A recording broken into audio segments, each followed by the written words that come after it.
경찰이다. 손들어. 총성이 울렸습니다. 스웨덴 예테보리 항만에서 벌어진 마약 밀수업자들과의 총격전이었어요. 하지만 범인들은 컨테이너 미로 속으로 사라져버렸습니다. 그로부터 일주일 후, 눈발이 흩날리던 올해 1월의 어느 오후, 이 항만에 특별한 화물이 도착했습니다.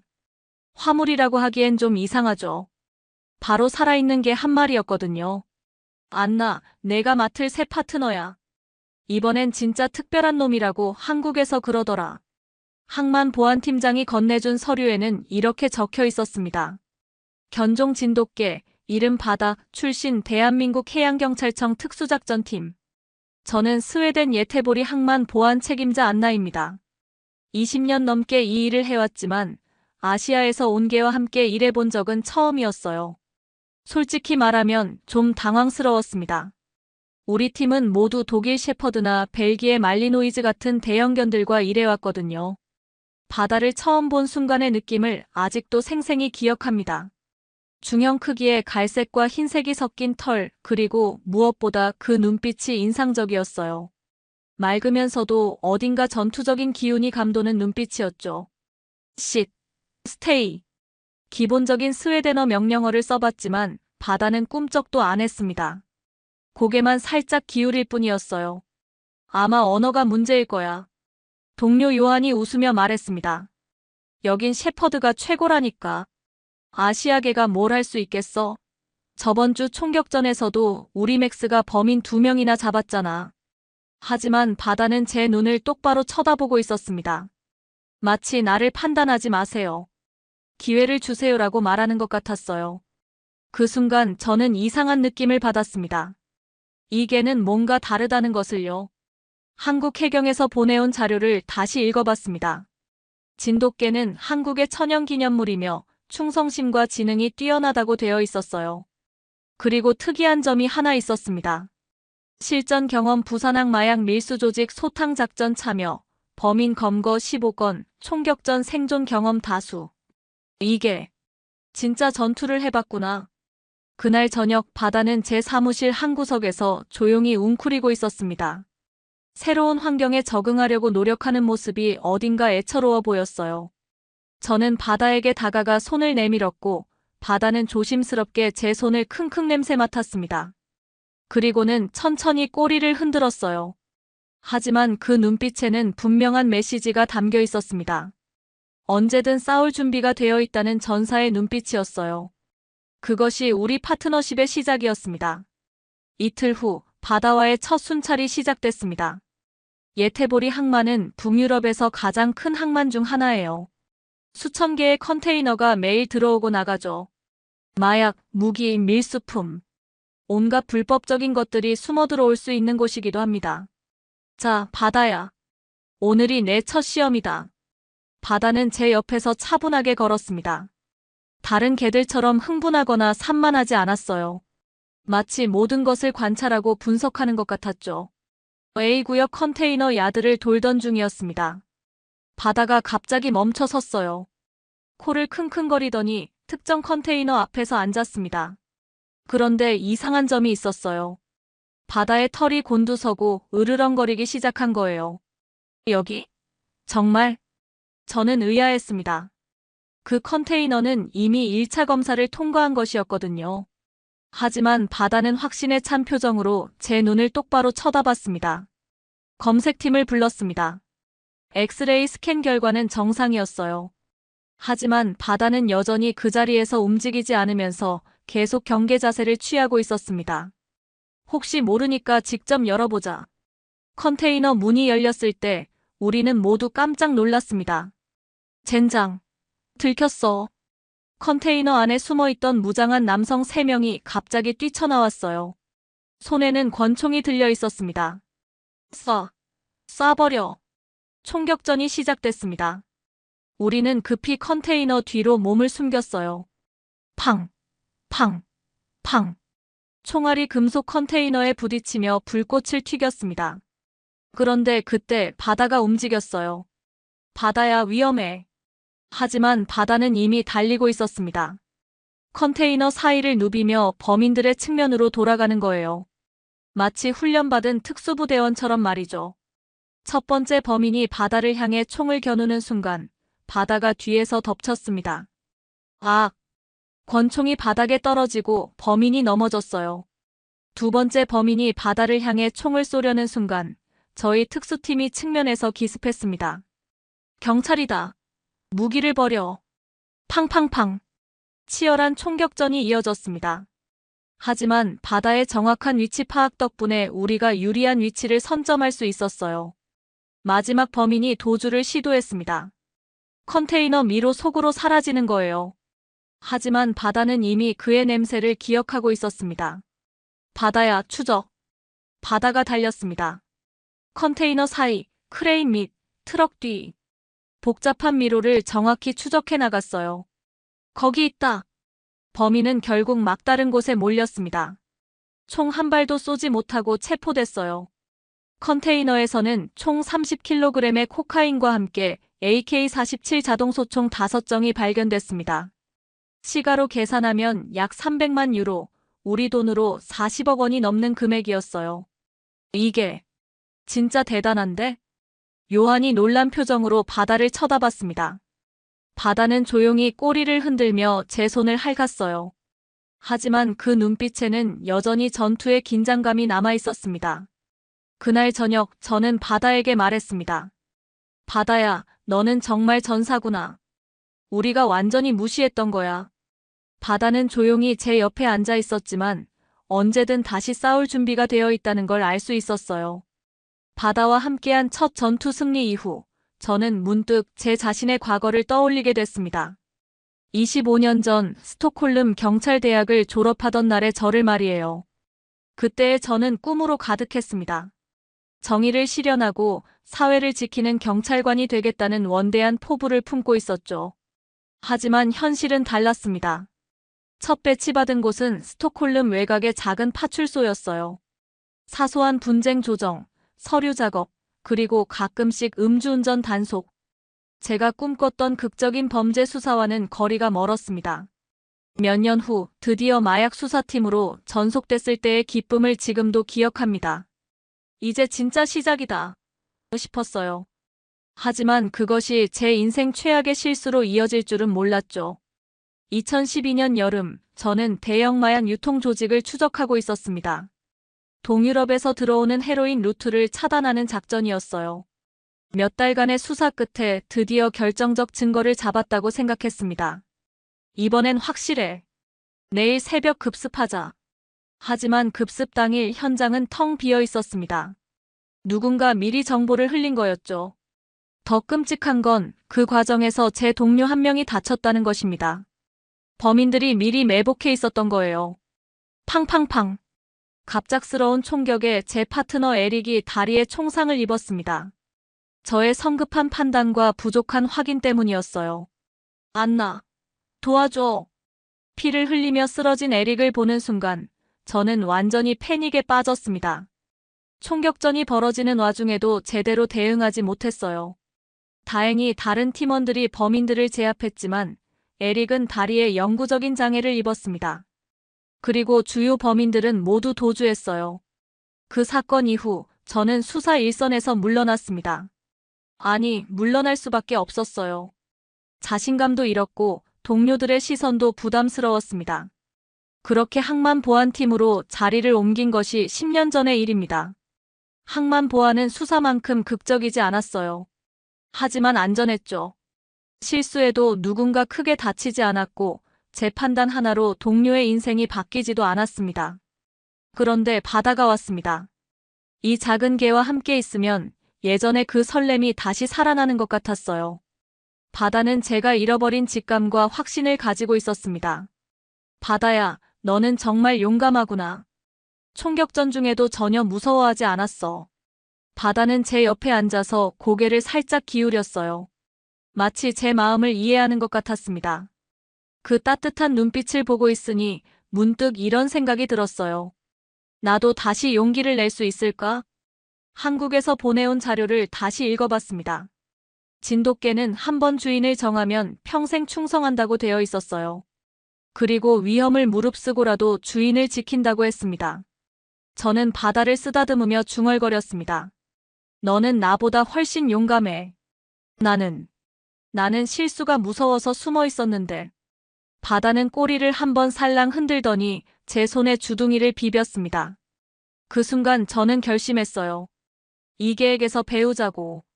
두려움 때문에 주저하지 말고 다시 한번 최선을 다해보자고. 물론 쉽지 않을 것이라는 걸 알았습니다. 10년 넘게 안전지대에 있었던 제가 다시 적극적으로 나선다는 것은 큰 변화였거든요.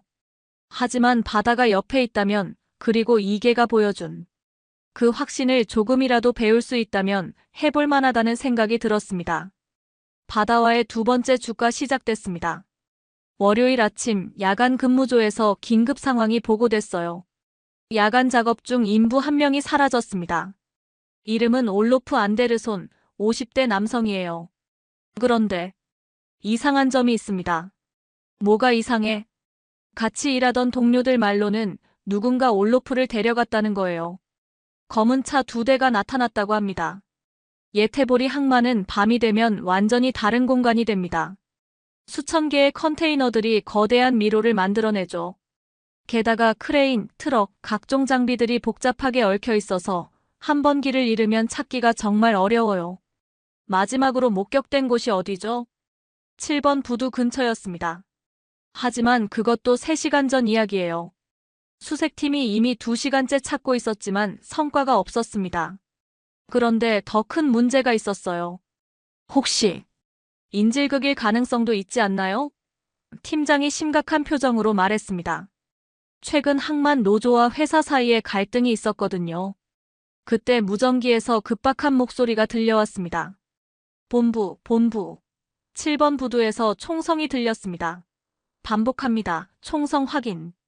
바다야, 이번엔 정말 위험할 것 같아. 하지만 바다는 다른 생각인 것 같았어요. 올로프의 안전모를 맡기자마자 긴장한 모습을 보였습니다. 털이 곤두서고 으르렁거리기 시작했어요. 뭔가 냄새를 맡는 것 같은데. 위험한 냄새인가 봐. 바다는 갑자기 특정 방향으로 달리기 시작했습니다. 7번 부두와는 완전히 반대 방향이었어요. 잠깐, 바다야.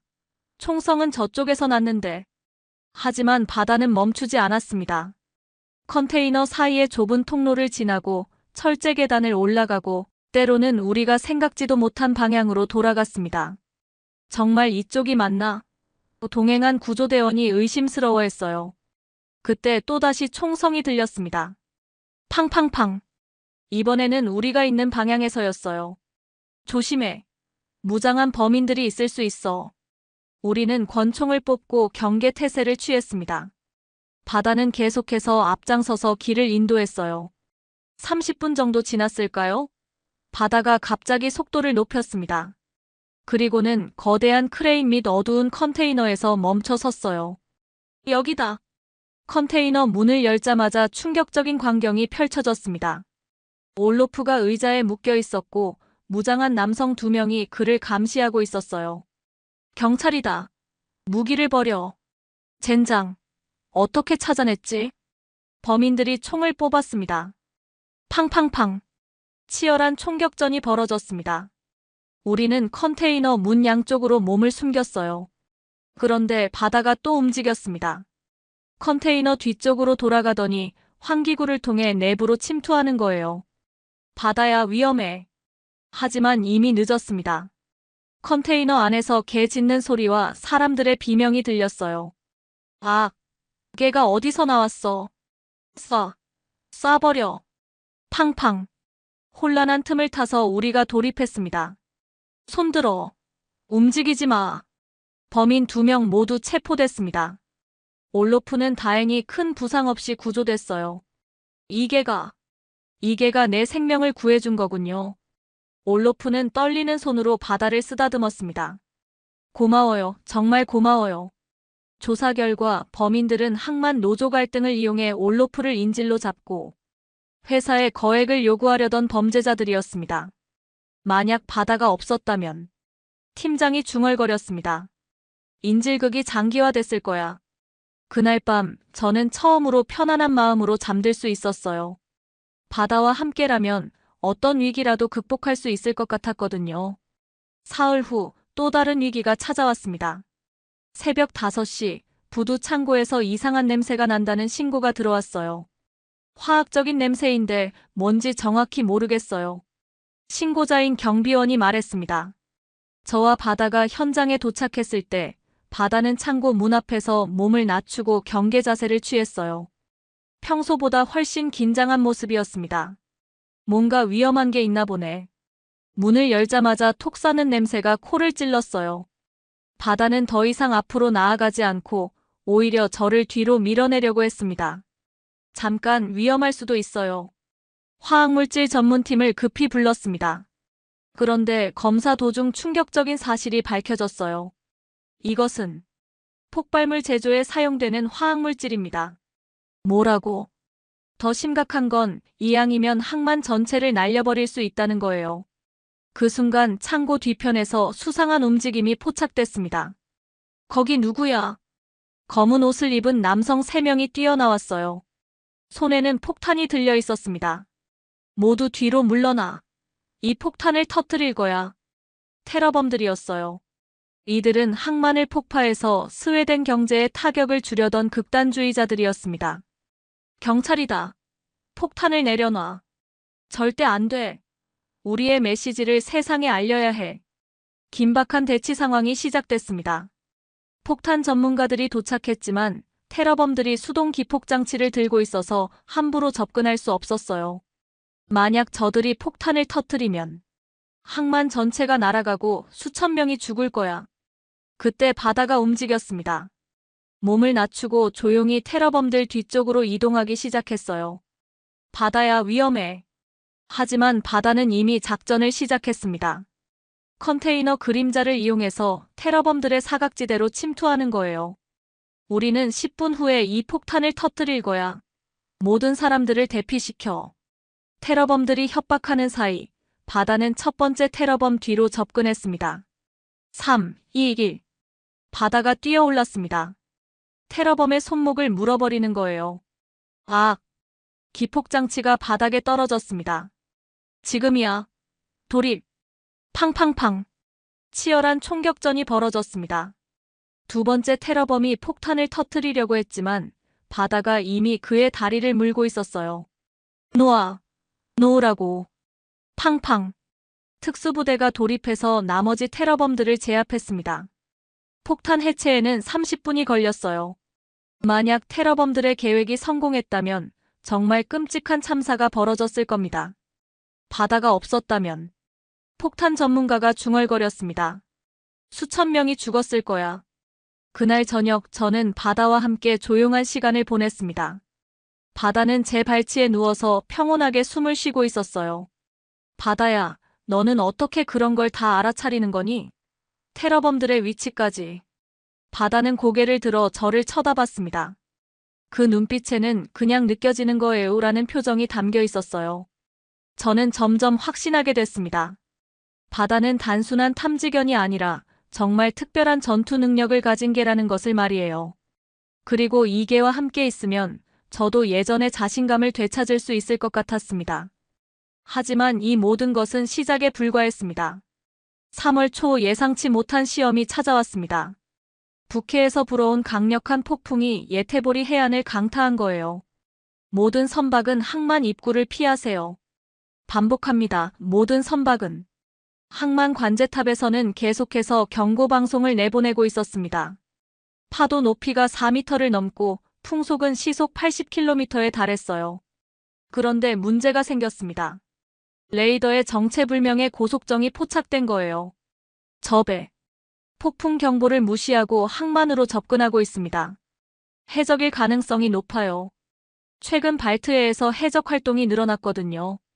더 심각한 문제가 밝혀졌습니다. 그 고속정에서 무선 신호를 방해하는 전파를 발사하고 있었던 거예요. 젠장, 통신이 두절됐어. 그때 해상에서 총성이 들렸습니다. 팡팡팡. 해적들이 어선을 공격하고 있습니다. 폭풍 속에서 벌어지는 해상 전투. 구조대가 출동했지만 파도와 바람 때문에 정확한 위치를 파악하기 어려웠어요. 바다야, 이번엔 정말 어려울 것 같아. 하지만 바다는 다른 생각인 것 같았어요. 부두 끝까지 달려가더니 바다를 향해 집중적으로 코를 킁킁거렸습니다. 뭔가 냄새를 맡는 것 같은데 바다는 갑자기 특정 방향을 정확히 가리켰어요. 동쪽으로 약 30도 방향이었습니다. 그리고는 계속해서 그 방향만 바라보고 있었죠. 혹시 저쪽에 배가 있는 건 아닐까요? 구조대원이 말했습니다. 하지만 레이더상으로는 일단 바다가 가리키는 방향으로 가봅시다. 구조보트가 바다가 가리킨 방향으로 출발했습니다. 폭풍 속에서 위험한 항해였지만 다른 선택이 없었어요. 10분 후 구조대에서 급박한 무전이 왔습니다. 본부, 해적선 발견. 어선을 공격하고 있어요. 팡팡팡. 해상에서 치열한 총격전이 벌어지고 있었습니다. 해적들은 어선을 납포하려 했고 어부들은 필사적으로 저항하고 있었어요.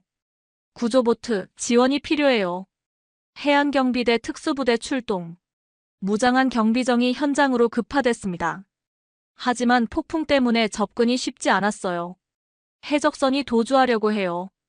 그때 바다가 또 다른 방향을 가리켰습니다. 해적들의 도주 경로를 예측한 거예요. 저쪽으로 차단하세요.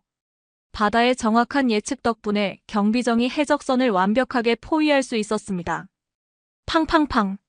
마지막 총격전이 벌어졌습니다. 해적들은 결국 항복할 수밖에 없었어요. 구조된 어부는 닐스 라르손이라는 이름의 63세 남성이었어요. 그는 해적들에게 납치당할 뻔했던 거예요. 병원에서 응급처치를 받은 후 닐스가 저희를 찾아왔습니다. 제가 직접 감사 인사를 드리고 싶어서요. 닐스는 바다를 보자마자 무릎을 꿇고 바다를 끌어안았습니다. 당신 개가 내 목숨을 살렸어요. 해적들이 저를 죽이려고 했거든요. 눈물을 흘리며 말하는 닐스를 보며 저도 모르게 가슴이 뭉클해졌어요. 어떻게 그 폭풍 속에서 저를 찾을 수 있었죠? 그리고 해적들의 움직임까지. 저는 바다를 쓰다듬으며 답했습니다. 이 개는 특별해요. 단순한 냄새를 넘어서 전투 본능이 있는 것 같아요. 그날 저녁 지역 언론에서 이 소식을 다뤘습니다. 한국에서 온 진돗개, 폭풍 속 해상 전투의 영웅이라는 제목이었어요. 동료들은 모두 바다를 영웅 취급했지만 바다는 여전히 겸손했어요. 평소처럼 제 옆에 조용히 앉아서 마치 당연한 일을 했을 뿐이라는 표정을 하고 있었죠. 저는 바다에게 속삭였습니다. 바다야, 너 덕분에 또 한 명의 생명을 구했어. 정말 고마워. 바다는 꼬리를 한번 흔들고는 제 손에 주둥이를 비볐어요. 그 따뜻한 감촉을 느끼며 저는 생각했습니다. 이 개는 정말 우리에게 보내진 전사구나. 봄이 찾아오면서 예태보리 항만에도 관광객들이 늘어났습니다. 크루즈선들이 들어오고 항만 투어를 하는 사람들도 많아졌어요. 하지만 관광객들 사이에는 위험한 인물들도 섞여 있었습니다. 그날도 평범한 오후 순찰이었습니다. 관광객들이 항만 전망대에서 사진을 찍고 아이들이 큰 배들을 신기해하며 바라보고 있었어요. 그런데 바다가 이상한 행동을 보였습니다. 한 남성을 계속 따라가는 거예요. 40대 정도로 보이는 남성이었는데 검은 배낭을 메고 혼자서 항만을 돌아다니고 있었습니다. 바다야, 왜 저 사람을?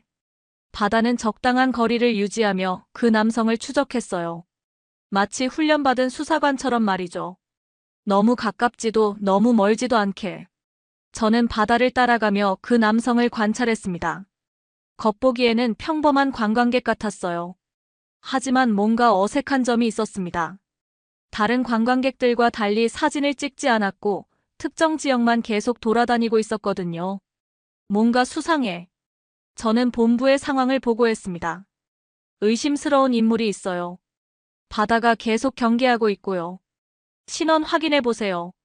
하지만 그 남성은 아무 문제 없어 보였어요. 여권도 정상이고 관광비자로 입국한 독일인이었습니다. 그런데 바다는 포기하지 않았어요. 계속해서 그 남성을 주시하고 있었습니다. 그리고 마침내 결정적인 순간이 왔어요. 그 남성이 배낭에서 뭔가를 꺼내는 걸 봤습니다. 종이 뭉치였는데 자세히 보니 항만 설계도 같아 보였어요. 그리고 휴대폰으로 누군가와 통화를 시작했습니다. 계획대로 진행해. 오늘 밤 12시에 시구역에서 만나자. 잠깐 저거. 즉시 경찰에 신고했습니다. 하지만 그때 그 남성이 우리를 발견했어요. 젠장. 들켰어. 갑자기 달리기 시작했습니다. 그런데 더 놀라운 일이 벌어졌어요. 항만 곳곳에서 무장한 남성들이 나타나기 시작한 거예요. 팡팡팡. 총격전이 시작됐습니다. 이들은 단순한 정보 브로커가 아니었어요. 대규모 국제범죄 조직이었습니다. 모든 단위, 지원 요청, 무장한 범죄 조직과 교전 중. 우지, 우지, 우지. 자동 소총 소리가 항만 전체를 뒤흔들었습니다. 관광객들은 비명을 지르며 도망쳤어요. 바다는 이미 작전에 돌입했습니다. 컨테이너 사이를 누비며 범인들의 위치를 파악하는 거예요. 3시 방향 컨테이너 뒤에 저격수. 바다의 정확한 정보 덕분에 우리 특수팀이 유리한 위치를 선점할 수 있었어요. 9시 방향에도 적이 있어. 팡팡팡. 치열한 시가전이 벌어졌습니다. 범죄 조직은 생각보다 훨씬 조직적이고 무장이 잘 되어 있었어요. 이놈들 대체 정체가 뭐야? 그때 폭발음이 들렸습니다. 쾅! 범인들이 수류탄을 사용하기 시작한 거예요. 상황이 점점 심각해졌습니다. 하지만 바다는 포기하지 않았습니다. 연기와 혼란 속에서도 정확하게 적의 위치를 추적했어요. 본부장, 적의 지휘부를 발견했습니다. 바다가 가리킨 방향으로 특수부대가 돌입했습니다. 팡팡팡. 마지막 총격전이 벌어졌습니다. 적의 지휘관이 체포되자 나머지 조직원들도 하나둘 항복하기 시작했어요. 조사 결과 이들은 동유럽 마피아와 연결된 국제범죄 조직이었습니다. 스웨덴 항만을 거점으로 유럽 전역에 마약과 무기를 유통하려던 거였어요. 배낭 안에서 뭐가 나왔나요? 항만 보안 시설 배치도, 순찰 경로, CCTV 위치, 그리고 대규모 테러 계획서까지 들어있었습니다. 더 충격적인 사실이 밝혀졌어요. 이들은 항만을 폭파해서 유럽 경제에 타격을 주려던 계획을 세우고 있었던 거예요. 만약 이들의 계획이 성공했다면 생각만 해도 끔찍했어요. 수천 명의 인명피해와 함께 유럽 경제가 마비됐을 겁니다. 그날 저녁 저는 바다와 함께 조용한 시간을 보냈습니다. 바다야, 너는 어떻게 알았던 거야? 그 사람이 위험한 사람이라는 걸? 바다는 제 무릎에 턱을 올리고 누웠어요. 그리고는 평온한 눈빛으로 저를 쳐다봤습니다. 그 순간 저는 깨달았어요. 바다는 단순히 냄새나 소리로 위험을 감지하는 게 아니었습니다. 뭔가 더 깊은 전투적인 본능으로 나쁜 의도를 가진 사람들을 구별해내는 거였어요. 정말 대단해. 너 같은 파트너가 있어서 난 행운이야. 동료들도 이번 사건에 크게 놀랐어요. 특히 요한은 완전히 생각이 바뀌었습니다. 안나, 솔직히 처음엔 아시아계라고 무시했는데 이제는 정말 인정해. 바다는 우리 중 누구보다 뛰어난 전사야. 저는 웃으며 답했어요. 전사라기보다는 진짜 파트너지. 그 말을 들은 바다가 꼬리를 흔들었어요. 마치 맞아요. 우리는 파트너예요라고 대답하는 것 같았습니다. 바다와 함께한 지 6개월이 지났습니다. 그동안 7건의 주요 사건을 해결했고 바다의 활약상은 유럽 전역에 알려졌어요. 더 이상 그냥 개가 아니라 전설이 된 거죠. 오늘은 특별한 날입니다. 스웨덴 항만청에서 바다에게 공식적인 표창을 수여하는 날이거든요. 진돗개 바다에게 스웨덴 항만청 최고 공로상을 수여합니다. 청장님이 직접 바다의 목에 메달을 걸어주었어요. 바다는 의젓하게 앉아서 시상식에 참여했습니다. 마치 이 모든 상황을 이해하고 있는 것처럼 말이에요. 이 작은 개 한 마리가 우리 항만 보안의 패러다임을 바꿨습니다. 청장님이 말씀하셨어요. 테러를 막고 해적을 물리치고 국제범죄 조직을 소탕했습니다. 앞으로 전 유럽 항만에서 진돗개 도입을 적극 검토할 예정입니다. 시상식 후 여러 언론사에서 인터뷰 요청이 들어왔어요. 저는 바다와 함께 간단한 인터뷰를 했습니다. 바다가 특별한 이유가 뭐라고 생각하세요? 글쎄요. 바다는 단순히 훈련받은 개가 아니에요. 진정한 전사입니다.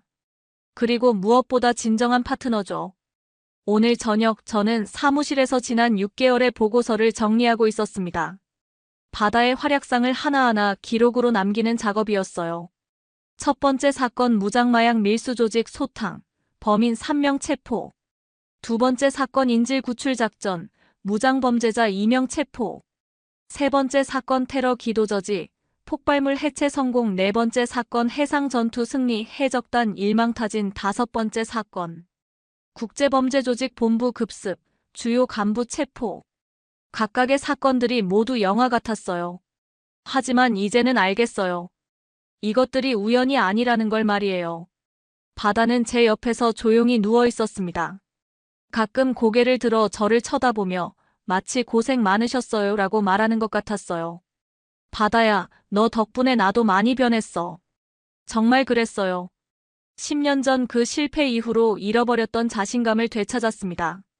더 이상 과거의 실수에 얽매이지 않게 됐어요. 바다가 보여준 용기와 확신을 조금이나마 배웠기 때문이죠.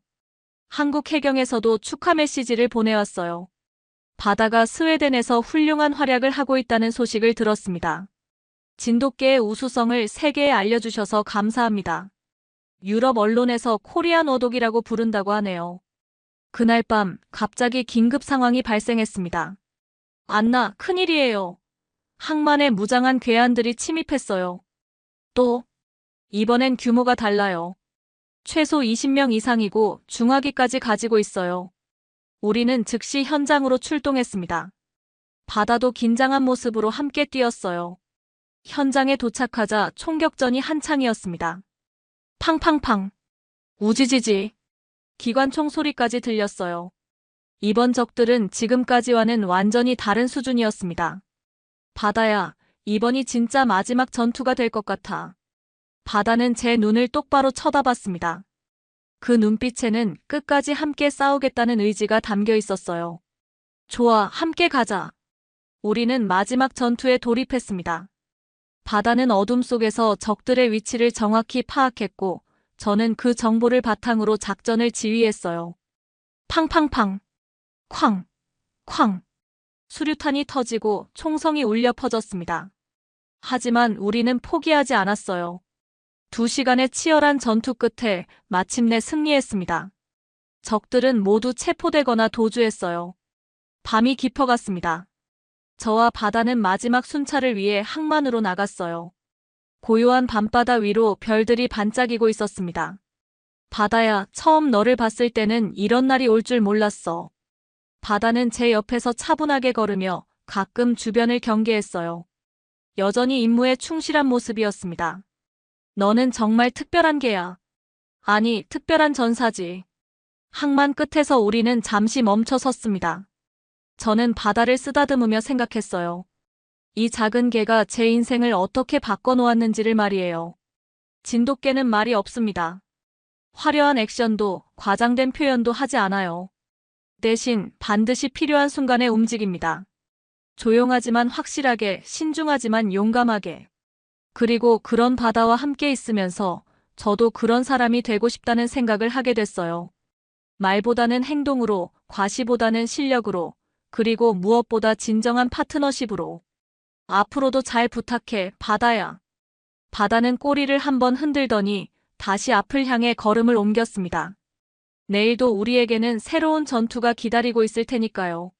스웨덴 예테보리 항만의 밤은 평화롭습니다. 그리고 그 평화를 지키는 작은 전사가 있다는 것을 저는 매일 밤 새삼 깨닫고 있습니다. 지금까지 스웨덴 항만의 진돗개 이야기였습니다. 끝까지 시청해주신 모든 분들께 진심으로 감사드려요. 혹시 이 영상이 재미있으셨다면 좋아요로 응원해주시고 더 많은 분들이 볼 수 있도록 구독 버튼도 눌러주세요. 한국개 3마리가 해발 4,500m에서 살아남을 리 없습니다. 영국 히말라야 연구소 소장 에밀리 스노우 박사가 단호하게 말했습니다.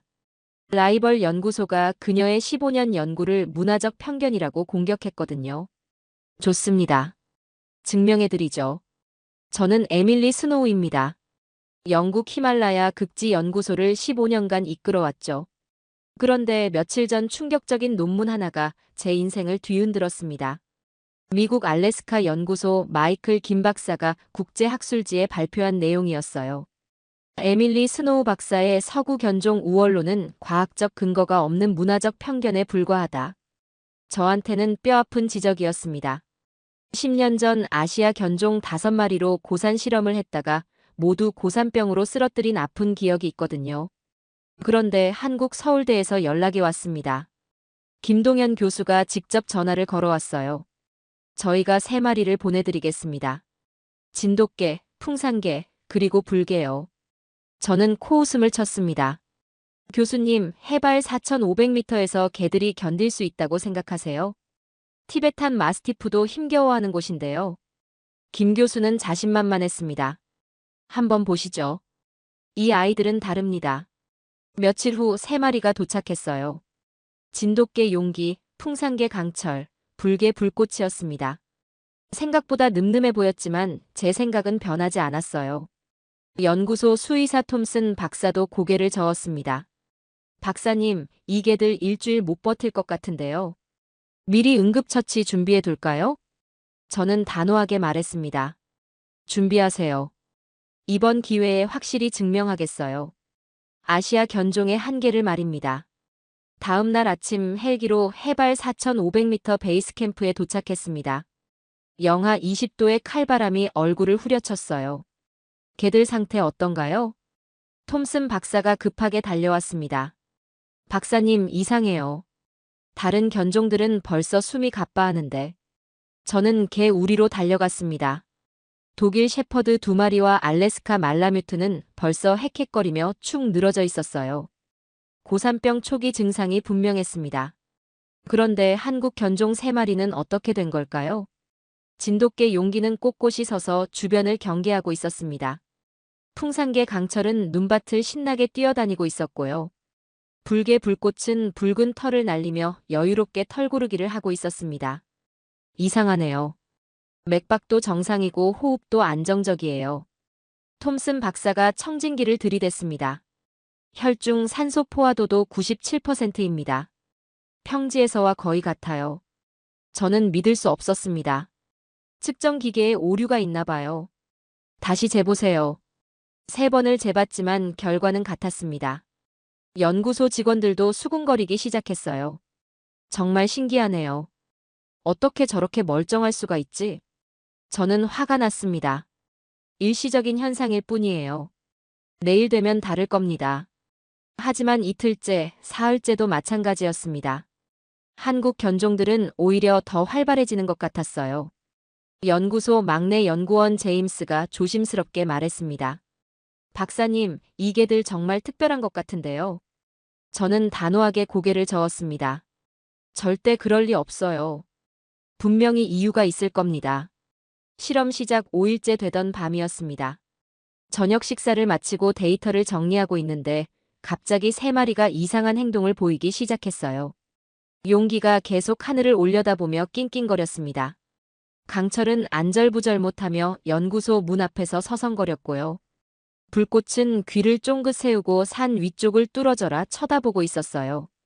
왜 저러는 거죠? 제임스가 신기해했습니다. 저는 무심코 대답했어요. 개들이 예민하게 굴 때가 있어요. 별거 아닐 겁니다. 그런데 3마리가 동시에 짖기 시작했습니다.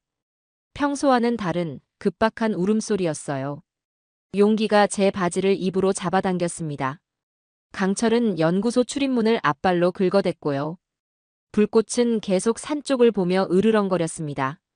이상하네요. 뭔가 위험을 경고하는 것 같은데요. 톰슨 박사가 걱정스럽게 말했습니다. 저는 고개를 저었어요. 그럴 리 없어요. 개들이 뭘 안다고. 바로 그때였습니다. 새벽 4시 갑작스런 굉음에 모든 게 흔들렸어요. 눈사태다. 연구소 건물이 흔들렸습니다. 밖을 보니 거대한 눈덩어리가 베이스 캠프 쪽으로 밀려오고 있었어요. 모든 인원 대피. 혼란 속에서 제임스 연구원이 실종됐습니다. 눈사태에 휩쓸려 매몰된 게 분명했어요. 구조팀을 부르세요. 하지만 날씨가 너무 악화돼서 헬기 출동이 불가능했습니다. 그때 진돗개 용기가 즉시 행동에 나섰어요. 코를 땅에 대고 냄새를 맡더니 한 방향으로 달려가는 거예요. 풍산개 강철이 용기를 따라 나섰습니다. 눈을 헤치며 파기 시작했어요. 붉게 불꽃은 주변을 빙빙 돌며 다른 위험 지역을 확인하고 있었고요. 설마. 저는 황급히 따라갔습니다. 용기가 파는 곳에서 미약한 신음소리가 들렸어요. 여기 있어요. 제임스가 여기 있어요. 강철이 강력한 앞다리로 눈을 파내기 시작했습니다. 불꽃은 계속 주변을 경계하며 우리를 보호하고 있었어요. 30분 만에 제임스를 구출했습니다. 다행히 큰 부상은 없었어요. 톰슨 박사가 놀란 목소리로 말했습니다. 박사님, 이 개들이 미리 알고 있었던 것 같아요. 몇 시간 전부터 계속 경고하고 있었잖아요. 제임스가 떨리는 목소리로 말했습니다. 맞아요. 제가 무시하지 말고 들었어야 했는데. 저는 할 말을 잃었습니다. 이건 우연이 아니었어요. 연구소 직원들이 웅성거렸어요. 정말 대단한 개들이네요. 우리 생명을 구해준 거잖아요. 저는 여전히 인정하고 싶지 않았습니다. 우연히 냄새를 맡았을 뿐이에요. 별거 아닙니다. 구조 작업이 끝나고 다음 날 예상치 못한 방문객이 찾아왔습니다. 70대로 보이는 히말라야 원주민이었어요. 안녕하세요. 저는 텐징 노르가이입니다. 그는 유창한 영어로 자기소개를 했습니다. 어제 눈사태 소식을 듣고 왔어요. 모두 무사하신가요? 저는 고개를 끄덕였습니다. 다행히 큰 부상자는 없었어요. 그런데 어떻게 여기까지 오셨죠? 텐징이 한국 견종 3마리를 바라보더니 눈이 휘둥그레졌습니다. 어머나. 이게 정말 그는 천천히 개들에게 다가갔어요. 용기가 꼬리를 흔들며 텐징을 반겼습니다. 이 개들 한국에서 온 거죠? 제임스가 대답했습니다. 네, 맞아요. 어떻게 아셨어요? 텐징의 눈에 눈물이 고였습니다. 70년 전 제가 어린 시절에 본 적이 있거든요. 모든 사람들이 집중했습니다. 1950년대였어요. 한국에서 큰 전쟁이 일어났을 때 말입니다. 유엔군 부대와 함께 개 한 마리가 이 산에 왔었어요. 텐징이 강철의 머리를 쓰다듬으며 말했습니다. 그 개와 똑같이 생겼어요. 하얀 털에 늠름한 모습까지. 톰슨 박사가 놀라며 물었습니다. 그 개가 여기서 살았다고요? 6개월 동안 우리 마을에 있었어요. 혹독한 겨울을 나면서도 끝까지 주인을 기다렸죠. 텐징이 용기를 바라보며 말했습니다. 그리고 이 개처럼 영리했어요. 눈사태가 오기 전에 미리 알려주고 길 잃은 사람들을 찾아주고. 저는 가슴이 두근거렸습니다. 그럴 리가. 텐징이 제게 말했습니다. 우리는 그 개를 용감한 영혼이라고 불렀어요. 마을 사람들 모두가 존경했죠. 불꽃이 텐징 옆에 앉자 그가 부드럽게 등을 쓰다듬어 줬습니다. 이 개들도 그때와 똑같은 기운이 느껴져요. 마치 산의 정령 같달까요? 연구소 직원들이 감탄했습니다. 정말 신기한 이야기네요. 한국 개들이 히말라야에서 살아남을 수 있다니. 저는 혼란스러웠습니다. 제가 알고 있던 모든 것들이 흔들리고 있었어요. 텐징이 마지막으로 말했습니다. 이 개들은 특별해요. 산이 인정한 개들이거든요. 텐징이 떠난 지 이틀 후 무서운 일이 벌어졌습니다. 새벽 5시쯤이었어요. 갑자기 연구소 주변에서 이상한 소리가 들렸습니다. 뭔가 무거운 것이 눈을 밟는 소리였죠. 용기가 먼저 알아챘습니다. 귀를 쫑긋 세우더니 낮게 으르렁거리기 시작했어요. 강철과 불꽃도 즉시 경계 자세를 취했습니다. 뭔가 있는 것 같은데요. 제임스가 창밖을 내다봤습니다. 아무것도 안 보이는데. 바로 그때였습니다. 연구소 뒤편에서 거대한 그림자가 나타났어요. 저게 뭐죠? 톰슨 박사가 망원경을 들여다봤습니다. 눈표범이에요. 엄청 큰 놈이네요. 모든 사람들이 긴장했습니다. 눈표범은 히말라야에서 가장 위험한 포식자 중 하나거든요. 눈표범이 천천히 연구소 쪽으로 다가왔습니다. 회색 털에 검은 반점이 선명했어요. 크기만 해도 웬만한 중형견만큼 컸습니다. 문 잠가요. 빨리. 모든 사람들이 실내로 피했습니다. 그런데 3마리 한국 견종들은 도망가지 않았어요. 오히려 연구소 앞에 일렬로 서서 눈표범과 마주했습니다. 위험해요. 걔들을 안으로 데려와야 해요. 제가 밖으로 나가려 했지만 톰슨 박사가 막았습니다. 너무 위험해요, 박사님. 용기가 앞장서서 눈표범을 정면으로 바라봤습니다. 강철은 왼쪽으로, 불꽃은 오른쪽으로 움직이며 포위 진영을 만들었어요. 눈표범이 위협적으로 으르렁거렸습니다. 날카로운 이빨이 드러났죠. 그 순간 용기가 짧고 강렬하게 짖었습니다. 마치 신호를 주는 것 같았어요. 강철이 왼쪽에서 견제했고 불꽃이 오른쪽에서 기습했습니다. 용기는 정면에서 눈표범의 주의를 끌었어요. 눈표범이 먼저 공격했습니다. 번개처럼 빠른 속도로 용기를 향해 뛰어들었어요. 하지만 용기가 재빠르게 몸을 비켰습니다. 눈표범의 발톱이 허공을 갈랐죠. 그 틈을 놓치지 않고 강철이 측면에서 달려들었습니다. 눈표범의 옆구리를 강하게 들이받았어요. 눈표범이 비틀거렸습니다. 하지만 곧 균형을 잡고 강철을 향해 발톱질을 했어요. 강철이 뒤로 물러서며 피했습니다. 바로 그때 불꽃이 반대편에서 기습했어요. 붉은 털이 번뜩이며 불꽃이 눈표범의 뒷다리를 물었습니다.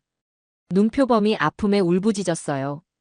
뒤돌아서 불꽃을 향해 발톱을 휘둘렀지만 불꽃은 이미 빠져나간 후였습니다. 이번엔 용기가 정면에서 달려들었어요. 눈표범의 목 부분을 겨냥했지만 눈표범이 앞발로 강하게 후려쳤습니다. 용기가 옆으로 튕겨져 나가며 눈밭에 굴렀어요. 용기! 제가 소리쳤습니다. 하지만 용기는 금세 일어나서 다시 전투 자세를 취했어요. 세 마리가 다시 포위 진영을 만들었습니다. 이번엔 더 조직적으로 움직였어요. 강철이 정면에서 눈표범의 시선을 끌었습니다. 그 사이 용기와 불꽃이 좌우에서 동시에 덤벼들었어요. 눈표범이 혼란스러워했습니다. 세 방향을 한꺼번에 막을 수 없었거든요. 용기가 눈표범의 앞다리를 물었고 불꽃이 꼬리 부분을 공격했어요. 강철은 정면에서 위협적으로 으르렁거렸습니다. 놀라운 팀워크였습니다. 마치 수백 번 연습한 것처럼 완벽했어요. 눈표범이 결국 포기했습니다.